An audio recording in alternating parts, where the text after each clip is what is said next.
Hey everybody, welcome back to Brainiac Baseball's 1998 Arizona Diamondbacks Revisionist History. This is part 3 of a little video series that we're doing where we're adding the baseball cards. We're trying to get it done in time for the amateur draft, so we're focusing on the players available in the draft, and we're probably more than 2/3 of the way, I would say. We've still got a little bit of work to do, and I was going to do a video last night, and I just didn't have the energy. I spent most of the late afternoon hanging out by the pool, and I think the sun got to me because I was so lazy after that. I didn't feel like making dinner. I didn't feel like doing anything. I didn't even feel like watching any of the ball games. So we're looking at Victor Marte here. I just was spent, so I did not do a video last night, and here we are in the morning. At least morning here in Arizona, and we are going to try to find some more cards. We're at Victor Marte here.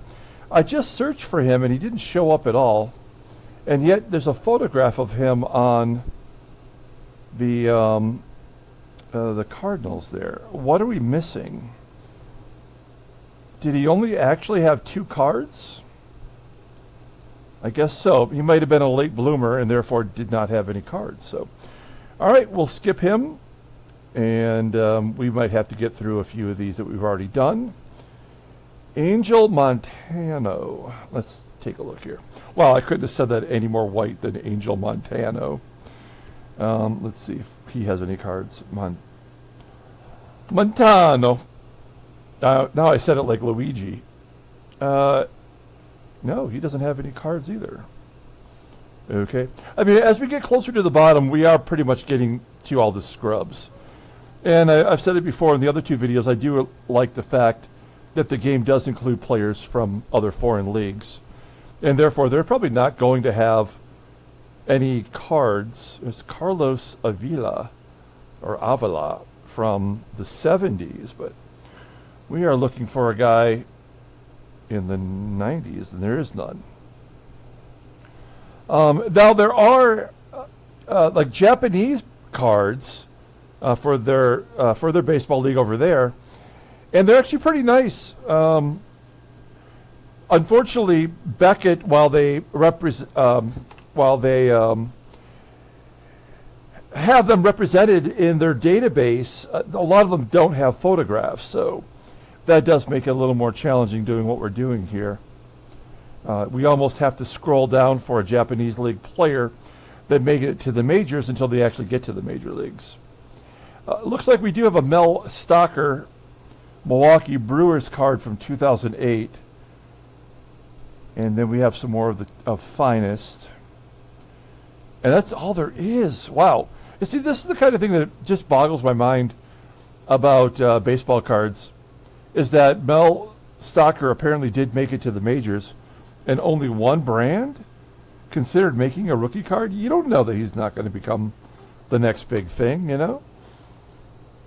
All right, so this is the first card we did. This might run a little bit slow for a second here.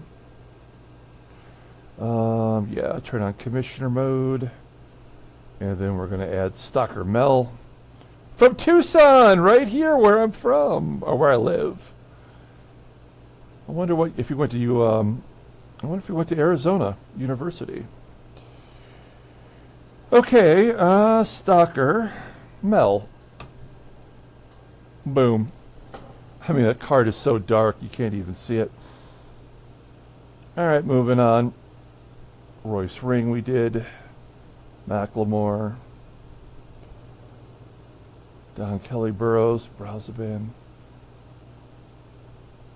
It annoys me that we have to kind of go through all of these, but like I mentioned before, it does jumble the players up, and so you don't know what order they're going to be in from the previous time that you attempted to do this. Irving Tress. Is this a person? No. Big fat 0. I mean, some of these I can't remember if we already did or not. So it just takes a second to double check. Victor Mendez. Oh, there's 4 of those. And he does not have a card. Sergio. Cosme Bernal, we did him, I remember that. Mike Rouse. Rotino. Come on. Waters. I mentioned during yesterday's game that there's another victor, that no one claimed the prize, the first place prize, from the last giveaway. I still have it here. I mentioned yesterday during the actual game video that we did that that to anyone who was interested for half price, which is basically like $12. It's Ray Sanchez, so that's not it. Okay, so I think this is our Victor Sanchez, second baseman for the Pirates. Let's click on his name and see if that pops up with him being on the Pirates. And then so someone actually contacted me about that. Someone that I don't recognize the name, on the messaging on the game video. And so I contacted him back saying, yeah, I'll definitely sell it to you for half off. I told him how to do it, how to contact me through the Mercari site. And then I never heard from him. No, this guy was 1 year at age 26 in Mexican League? So this is not the same Victor Sanchez. That doesn't seem worth it. He must have some other meaning, or maybe he got him mixed up with this Victor Sanchez. Baseball Mogul does not make that mistake. Oh, was he on Team USA Baseball? Oh, that would be interesting, right? But he said it said that he was born in Mexico. So, all right. Well, we don't need to spend that much more time on that guy. Angel Montano, we already did that. Octavio Leyva. Let's see if Octavio Leyva has a card.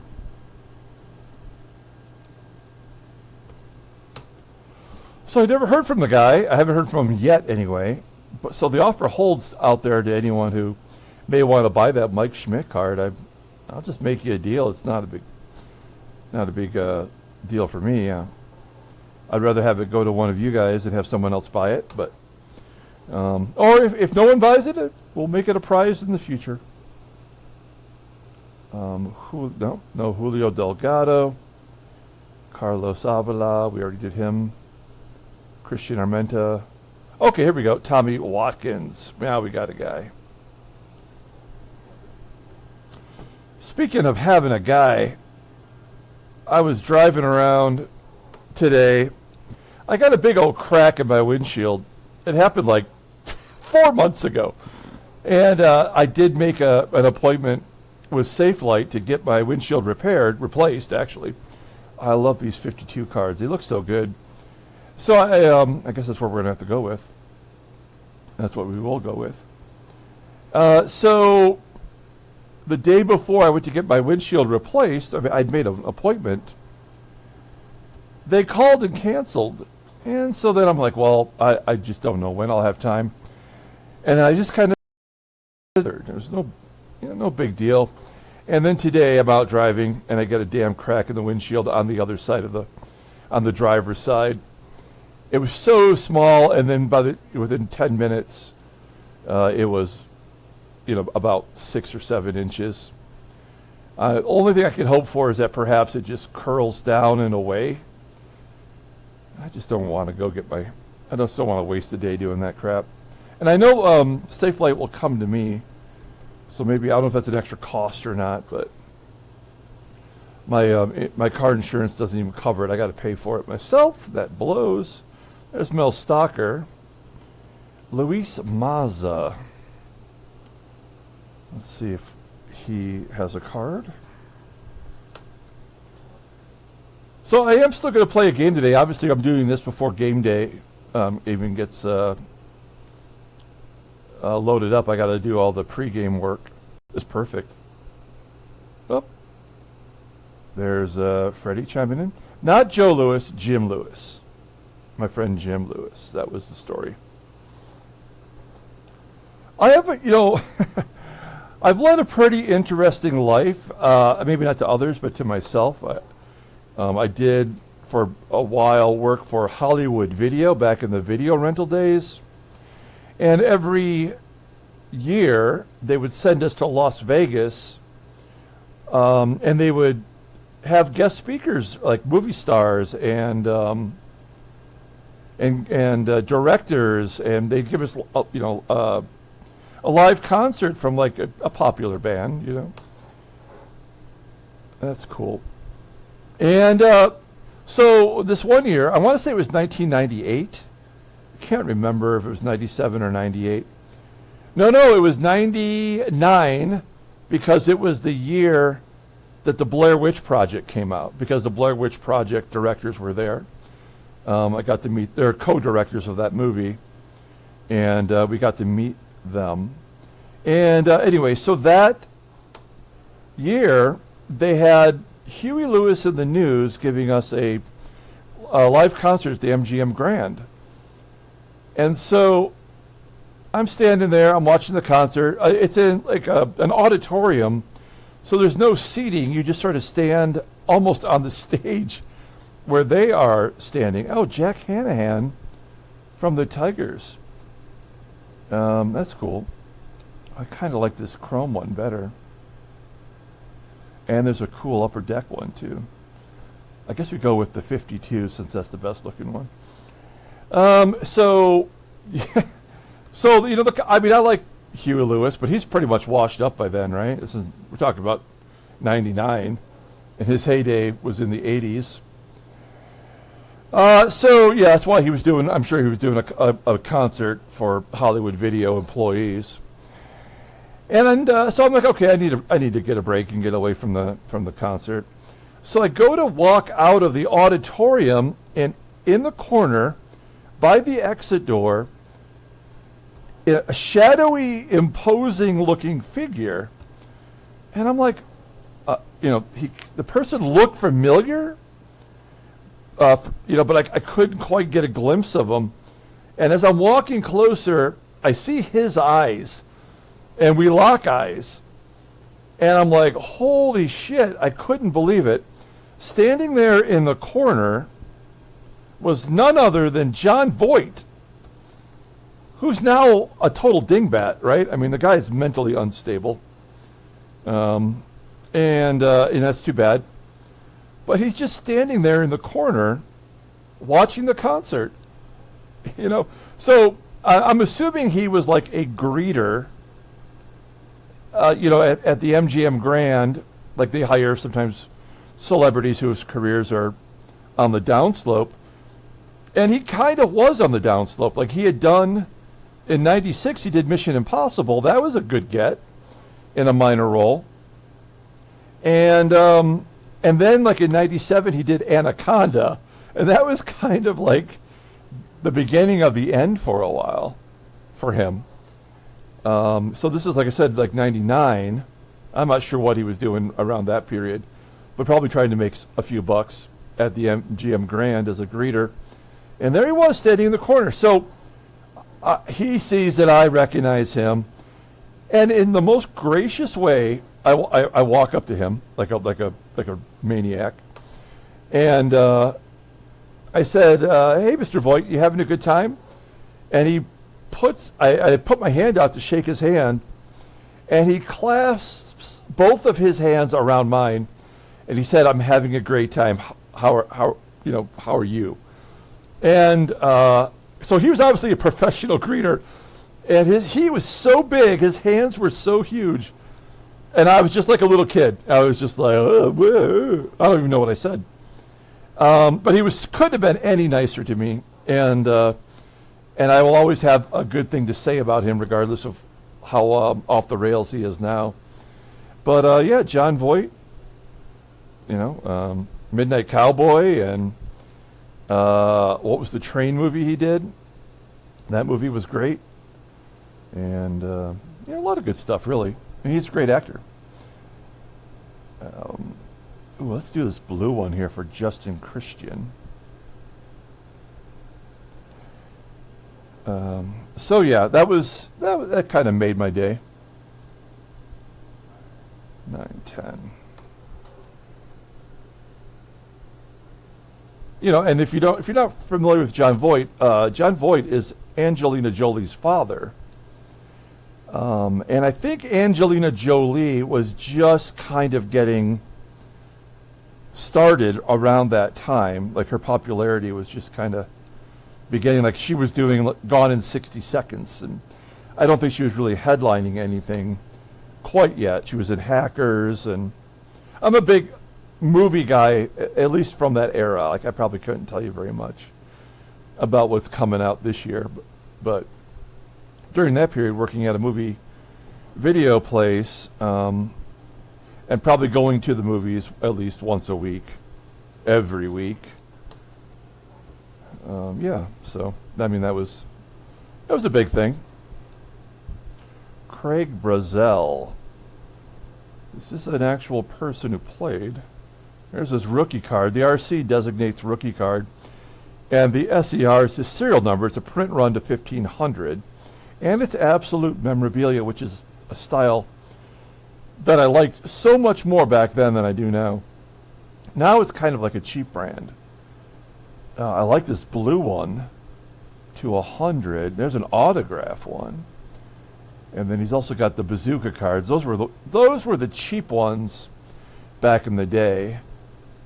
Was the bazooka brand. I'd buy a box of those every once in a while, but they never had anything good in them, in my opinion. That is 4, 5, 6, 7, 8, 9, 10. But we got to meet a lot of celebrities, actors at those conventions. I got to meet Jean-Claude Van Damme. That was pretty cool. CRA. There we go. He was a guest speaker, and this is right at the end of his run as well, of being like an actual box office guy that you could count on. And he was very nice, and the women just ate that guy up. Oh my God. I'd like to have one day living like that. And a great showman, and actually just a very gregarious person. He was actually really, really nice. I didn't have any specific interaction with him. We both tried to do the splits together. That was maybe the one thing I shouldn't have done, but I did it anyway. Van Buren, so that's 8, 9, 10. This is how I mean, I've said this before, I'm not just doing this for you, I'm doing this because I would do this anyway. So I'm not sure why I'm telling you these stories, but 5, 6, 7, 8, 9, 10. I don't remember Jermaine Van Buren from Laurel, Mississippi. Is he a pitcher? Because he's standing there like a pitcher, relief pitcher. I don't recognize him. John Van Benschoten. He had to have been a first-round draft pick. Yeah, I think he was he first overall? I think he might have been first overall. We'll look that up here in a second. This guy was supposed to be the real deal. And then, I don't know if it was injuries or ineffectiveness. Well, the game thinks control. I don't know what, but I bet, how many cards does he have? Only 138. So that's what a quick out he was. I guess we go right with the very first one, the 2002 prospect multi-ad of John Van Benschoten. And we'll click on him real quick. SCHOTEN. That's 10 right there. 1, 2, 3, 4, 5, 6, 7, 8, 9, 10. Yep. We'll add Benschoten.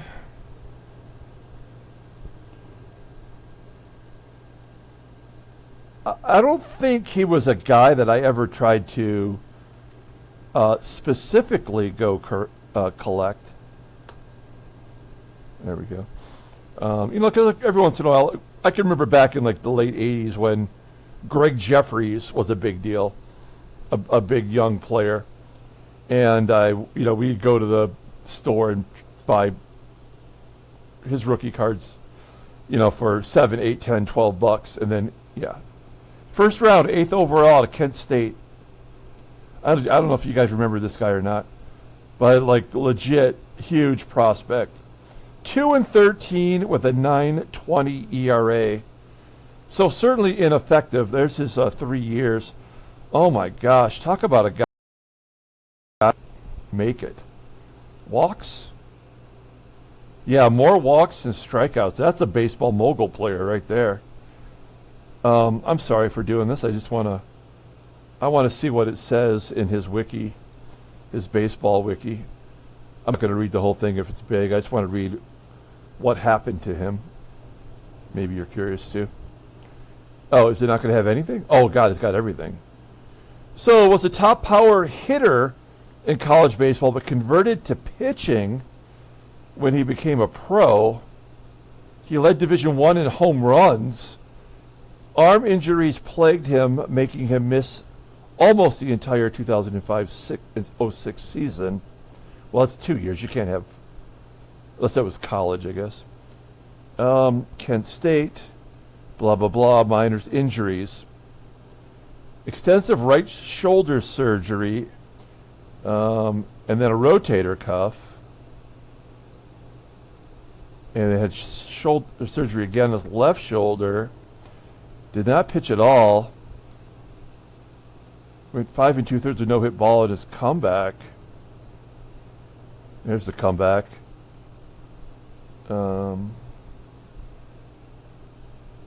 Yeah. Last chance, question mark?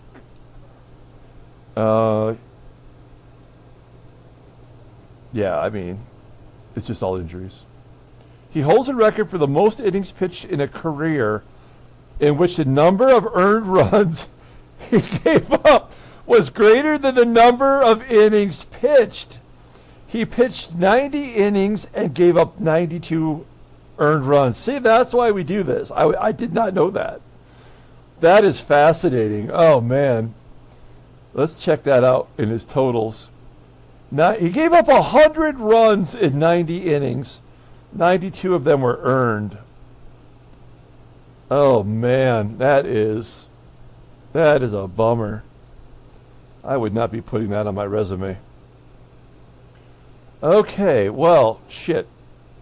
That's something there. But yeah, obviously I do remember him being a big deal for a minute. Jeff Ridgway, rocking the goatee. He's got the Sylvester Stallone eyes, which is not a song. Probably should be. 2008 Topps Heritage. That's a badass looking card. And then the Topps Update. Topps Update Gold is pretty sweet too. You know what? I'm going to go with the Topps Update Gold. That's a good looking card. The Topps Gold cards are always numbered to whatever year the set is from. So this is a 2008. So the print run is 2008 cards in gold. And it's worth $4 if you want a Jeff Ridgway Topps Gold rookie card. Why would you? I don't know, but you could. All right, DGWAYJEF.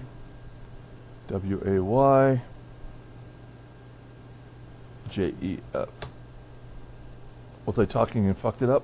I think I did. Oh yeah, I added an E. I can just fix that quickly. There we go. And there's the gold. That's pretty sweet. Neil Musser. As you look at their peak, you'll see that we are getting down toward the end. These people are potential draftees that aren't even at league average for a peak. So, we're getting closer to the end. I don't know how far we have to go, probably a ways, but We do these videos for about 45 minutes. That's about it. And then I'll get this uploaded, and then we'll play a game later on this afternoon, early afternoon. 2007 Bowman Chrome Prospect. There's the blue one. That looks great. There's the Prospect Refractor to 500. And there's just the standard Bowman Prospect. All right. Perfectly 10 digits. I'm trying to think if there were any other like significant people that I met on those retreats to Las Vegas for Hollywood Video. What was that director's name? Turteltaub. John Turteltaub. He's the guy that directed the Nick Cage movie National Treasure and a lot of other of that quality of action films, kind of like family action stuff. He also did like Cool Runnings, I think, and then a bunch of movies in between. So he seemed nice. Okay, come on. Well, there's a rookie card right there. Rookie autograph. That's a great looking card, but I just don't like the ones that are horizontal. Okay, so I guess we're going to go with this autograph. Moreno, worth $8. That is 4, 5, 6, 7, 8, 9, 10.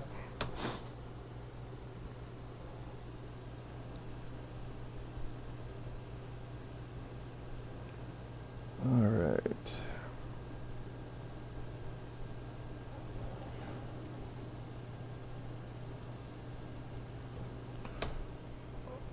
I did also work in the music industry on the peripheral, working for a music distribution company. There's Victor Marte, and we know that he doesn't have anything. There's Franklin Herman from my Detroit Tigers. He was all right. Yeah, so I used to work I worked for this music distribution company back in the days with physical media, where they would ship CDs and cassettes and VHSs and DVDs as they were coming out, books and software to like Walmarts and Kmarts and Sears, and in the region that I'm from, Meijer. So I got a job working in the field, going to these stores and putting out the new merchandise and alphabetizing everything. You know, it was a fun job hanging out at. I'm definitely. Let's see. Am I definitely going to? No, I guess I'm not definitely going to go with the absolute. This one's perfect. Oh yeah, that's right. We got him. We got Franklin Herman from the Oakland A's in the Moneyball trade, where we got Carlos Pena as the movie was trying to tell us that they wanted to get rid of Carlos Pena so that they could play Hatterberg. And Franklin Herman was one of those pitchers, along with Bonderman, and also, let's see, 1, 2, 3, 4, 5, 6. There we go. And also Carlos Pena. And the Tigers got rid of Jeff Weaver going to the Yankees. And I don't remember if we sent anybody back to the A's. Can't remember in that deal exactly. But anyway, I worked in these Walmart stores as a vendor. And then I did a good enough job where they moved me into the office, which was actually in my hometown, which was great. And I sat in an office all day long, and I just did mathematical equations for how many pieces of every album would need to go to stores. It wasn't. It sounds horrible. It actually wasn't horrible, because like you would have all these music artists coming in, and also like you would get all kinds of free stuff. Like they would just if a you would get these promotional CDs of like every. Well, there's a gold one right there. You would get these promotional CDs of every album that was coming out, and I'd come into work and there'd be like a whole stack of CDs on my desk that I could just have. Like I didn't buy any CD during that era unless I really had to have it, and I wasn't sure if I was going to get it. So yeah, I mean that was kind of a fun job, even though it was somewhat tedious. But like Bob Seger came in to the office one time, or maybe that was at a convention.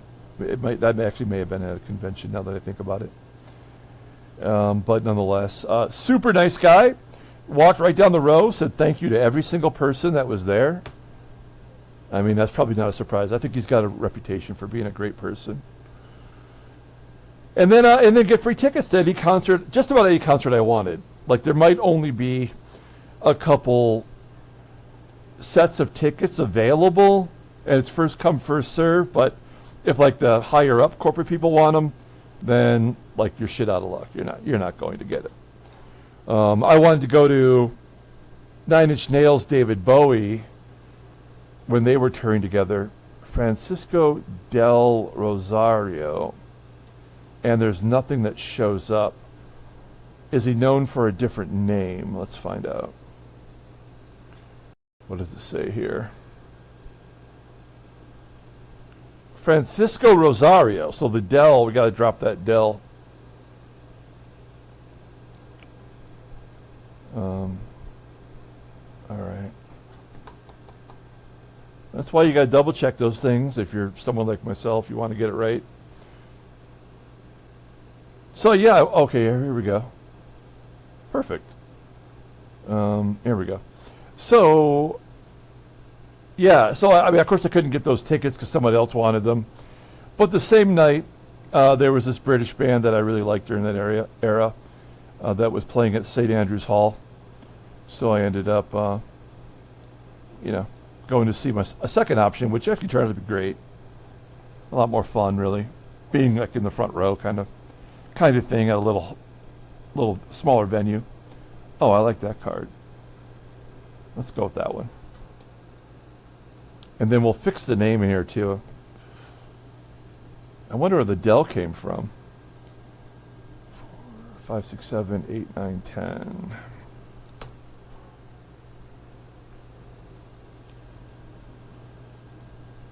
And like when you work in an office like that, you don't want to be the greedy one. You want like everyone to get their fair share of free stuff. Like I didn't want to just be a music pig and like take everything that was given to me. I'd spread the wealth.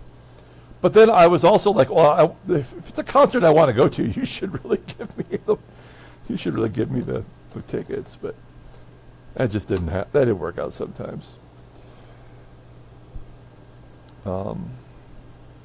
Yeah, and that was the job that I left to take over working at Hollywood Video, which was my first actual managerial job.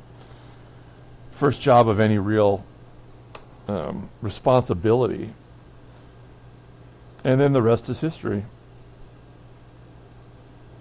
And I wish that I could go back to having jobs like that instead of having to work a real job and like have stress and stuff. Like I would love to have an unstressful job. Oh, that's a great looking gold card right there. Troy Kate. I don't remember that guy. Now, if you take a look here really closely, well, let me add the card. Ah, damn it! I want to show you something that you may have. If you're not a sports card collector, you may not know this. So this is kind of an important thing. Let's see here.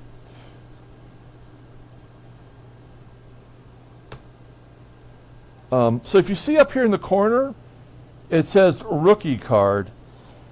So This was the first logo that Topps actually used to designate rookie cards. Because it was so cumbersome, they've actually made it smaller, and it just says RC in it with a blue home plate. But this was the first attempt at that, and they started doing it, in the early 2000s. And that was the way that Topps authenticated that it was a true rookie card, because in order to call a card a rookie card, they have to have at least played a game in the major leagues. So that's why they have draft cards and prospect cards.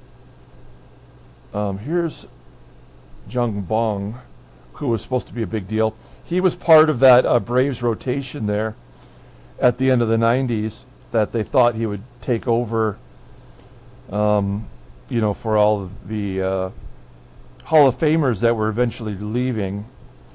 Gosh, all these look out of focus. Am I wrong? I guess we just go with the traditional one.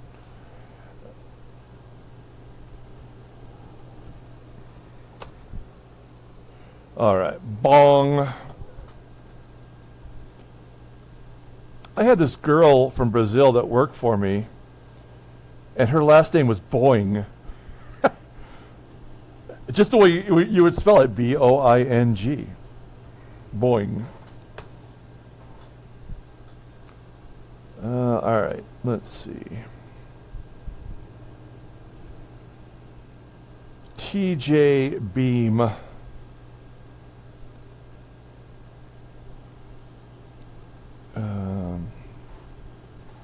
I'm not going to lie, his face is kind of scaring me right now. Looks like Smeagol. My precious. Add my precious baseball card. I can cover that up. That's freaking me out. All right, let's see here. It's making me so uncomfortable right now. Okay, and we're just going to go with his Bowman rookie. Not a very well cut photograph, but I just got to get something up there. Damn it, I did it again. There it is.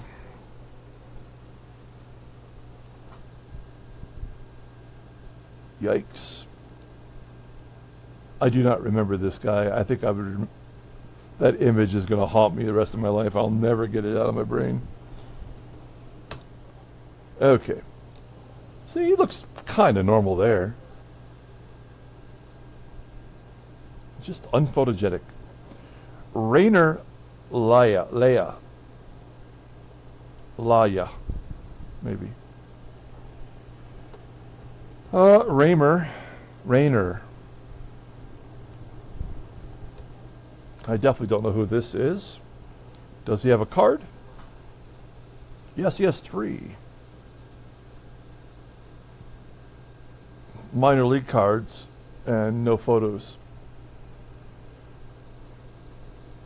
Mark Sacomano. That's a cool name. Sacomano. Literal translation is hand sack. I have no idea. That might be it,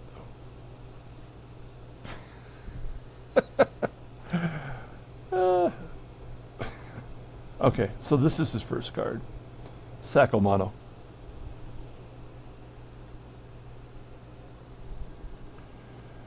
All right. 1, 2, 3, 4, 5. 1, 2, 3, 4, 5. That's perfect. Pretty sure there's no other Sacomanos I have to worry about.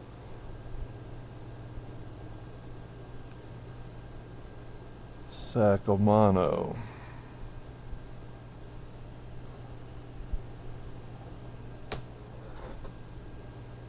Future Watch. Numbered to 999. He's from Houston. Pedro Liriano. I vote for Pedro. Vote for anybody other than what we have right now. Pedro Liriano. They are making a sequel to that movie. I think it's in production right now. I can't, it escapes me all of a sudden. Damn it. Sometimes my brain just doesn't work. There's Liriano, which is 7, 8, 9, 10. Wait, that can't be right. It says he's a starting pitcher, but it shows him at the plate. Looks like the same guy. Is this an error? Let's go to Baseball Reference. No, he is a pitcher. Cousin of Ramon Ortiz. Starting pitcher for the Giants. He's from the Dominican. He did pitch in the majors in 2004 and 2005. Okay, so interesting. Milwaukee. God damn it. Sorry. So, what happened here? Okay. Seattle Mariners.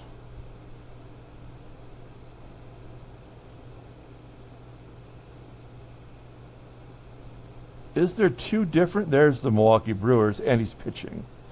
Okay, so this is the wrong Pedro Liriano. Apparently there are two.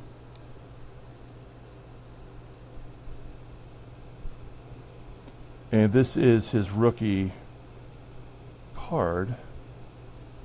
2003 Flair Tradition. Okay. We'll use the absolute.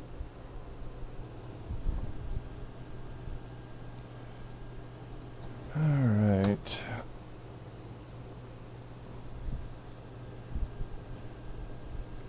So yeah, this game does make the mistake when it creates a new season from scratch. It will occasionally make hitters pitchers and vice versa based on whatever they did in the minors. And like John Van Benschoten, who switched. That's not a great looking card there. You know, like you can go in and kind of fix it, but then it screws up all of their stats, and I don't know. It's just makes it too difficult. Ben Kozlowski.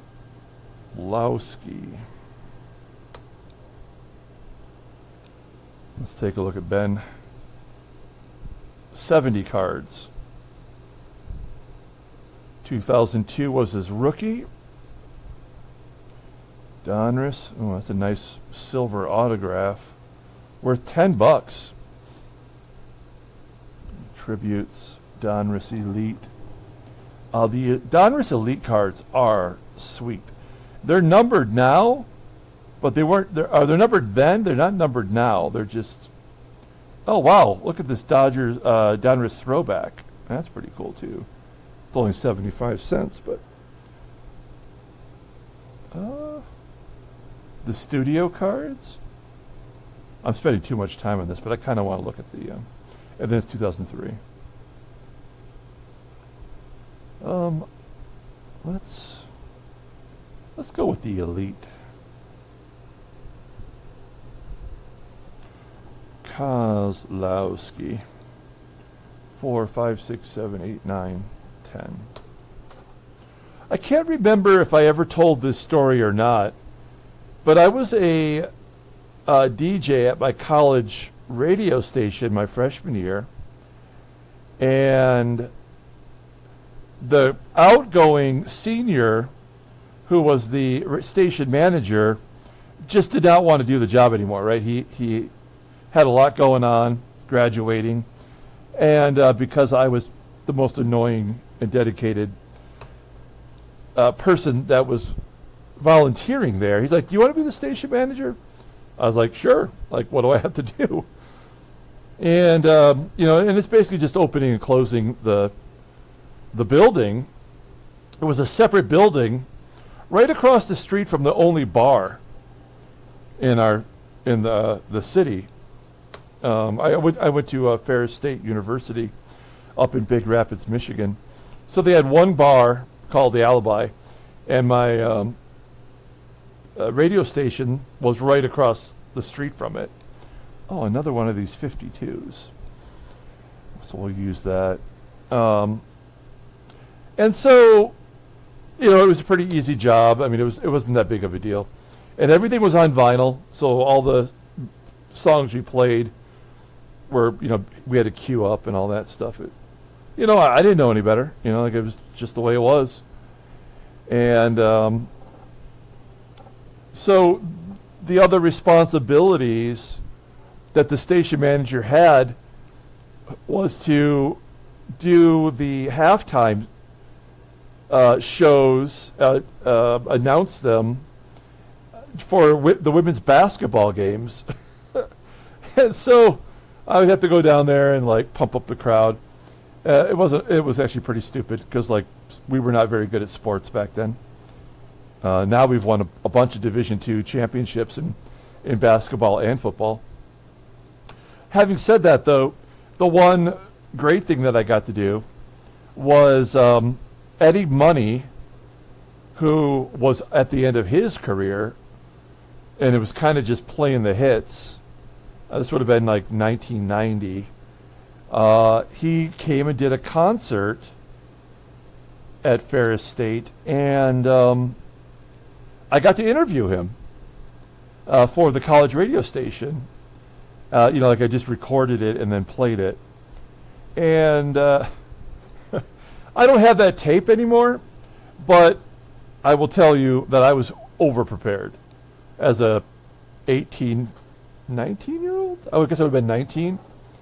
I was very over-prepared. He couldn't have been any nicer. Clearly, I was trying really hard. And actually a total gentleman and a pretty good guy. And he was one of those artists from that era that was certainly older than his age. He had done, I don't know what he'd done. I don't know if it was drugs or booze or what. But in his career, in his life, but what his thing was. But he was certainly in kind of rough. He looked like he's in rough shape. And he's probably 15 years younger than I am now. Here's Carlos Hernandez. But it went well, So that was kind of neat. Okay, so there's so many Carlos Hernandezes. So we need to find out what Carlos Hernandez middle initial is. Then we'll check the time. I don't want to go more than 45 minutes because I got to do another recording. Enrique from Venezuela. So Carlos E. Hernandez right there. Oh no. It said Enrique, not Eduardo. So it must be this guy. We'll find out. I did click on it. Yeah, okay. It's thinking about it. Here we go. Carlos E. Hernandez. Oh, I'm not really sure, to be honest. Let's see. Do they have him on he's on the Astros here. Do we have any on the Rays? Shit, maybe not.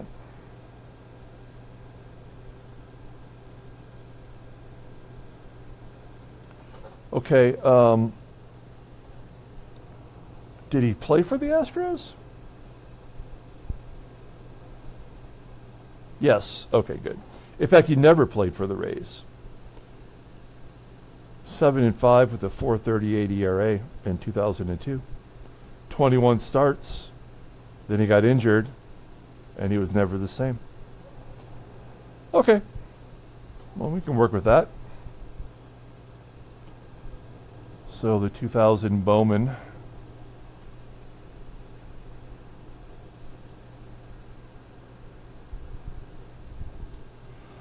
Hernandez. Let's see. It's 4, 8, 9. C. There's definitely going to be lots of C Hernandez's. So we'll add him. And we'll keep both files, and we will see. So there is not a C Hernandez dose. So we'll make it a dose. Could use a Dos Equis right now. And then we'll go in here.